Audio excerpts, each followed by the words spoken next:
49-17, the final score from AT&T Stadium as the Dallas Cowboys take down the New York Giants in Week 10 of the NFL season.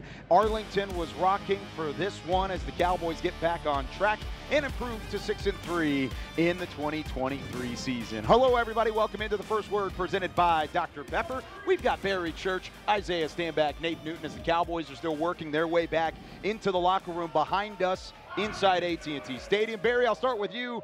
It started early for Dak Prescott, CeeDee Lamb, Brandon Cooks, who had 100 yards receiving in the first half alone. This offense was firing on all cylinders. No, this offense was firing on all cylinders. And like you said, Dak Prescott was extremely cool, calm, and confident throughout this entire game. The offensive line did a great job making sure they kept him up front pretty much the entire game. And like you mentioned, Cooks, Gallup, CeeDee Lamb out there had an outstanding game, and what I love the most about this offensive production today, they included the ground game. All right, Rico Dowell and Tony Pollard out there had explosive days. That's what you want to see when you're going against the better teams in the National Football League, a more balanced approach, and we saw that this afternoon. Yeah, I think they did an amazing job, but one of the things that I'm really excited about is the fact that they got their playmakers going. We talked about in the pregame show how they needed to get one man going, and that was Mr. Brandon Cooks. He did so. You just mentioned 100 yards in the first half, had 171 yards receiving. Are you kidding me? And not only that, you would think if he gets the ball that much that CeeDee can't get the ball, right? No, CeeDee also had 150 yards. First player in Cowboys history to get 3 straight games, 150 yards.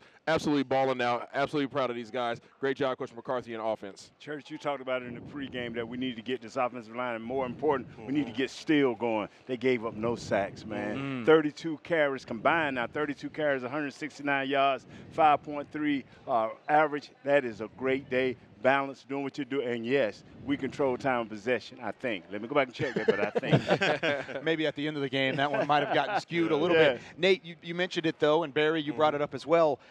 The 0 sacks allowed by that offensive line, if there's a strength to what the Giants do, it's the pass rush. Yes. It's what they can do on the interior with Dexter Lawrence, Kayvon Thibodeau. Both of those guys had good games, but they did not get in the backfield. How big is that from a confidence standpoint to move things up into really the back half of the schedule now that offensive line has a bit of rhythm? That was great. And then, you have 43% that Wink Martindale. He loves the blitz. So even with the blitzes, they was picking it up. That showed that they had continuity that we've been talking about for the last 3 or 4 weeks, having that continuity. And, yes, I guess Mr. Smith can come off the bench and do what he needs to do. I guess he don't need no practice, Isaiah. I guess he doesn't need any practice. But there was no question marks regarding the left side of the line. Tyler Smith and Tyron Smith, right? Those guys both have been really good all year long. But the issues have been, Tyler Biadasz, Zach Martin, Terrence Steele. Terrence Steele obviously giving up 12 pressures last week. He wanted to make sure it was a point that it was not going to happen 2 weeks in a row. That was important for those guys to get together, have that continuity like Nate mentioned, and be able to have that confidence going for the second half of the season because they're going to need it. Yeah, and it wasn't just the offensive linemen that were out there doing a great job in pass protection.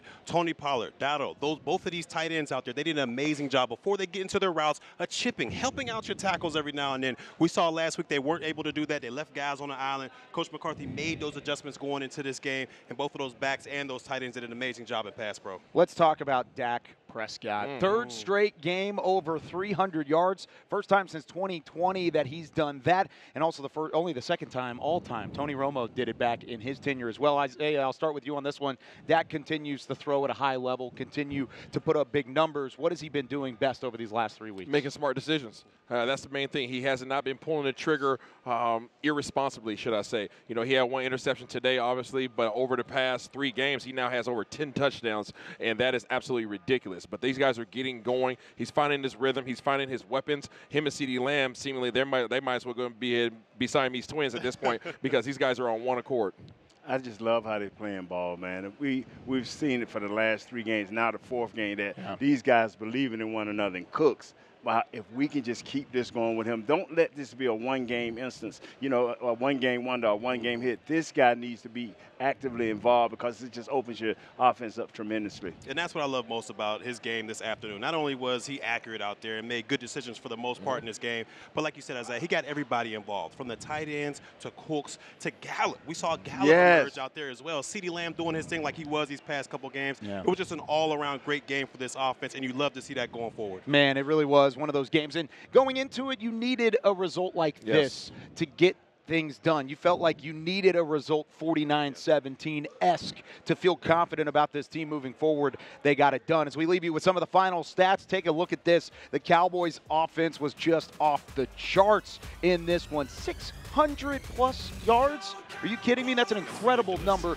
and something that they'll continue to grow 51 on. 51 shadow, man. Hey, right? Hey, it works out. It works out. 472 yards through the air. We've got plenty more post-game coverage coming from just outside the Cowboys locker room here at AT&T Stadium. Cowboys OT coming up at 7 o'clock Central Time. You can catch that on DallasCowboys.com. And then at 10 p.m. Central, Nate Newton and myself will have Cowboys game night. So stick with us. Cowboys win this one 49-17 the final. We'll see you next time on The First Word presented by Dr. Pepper.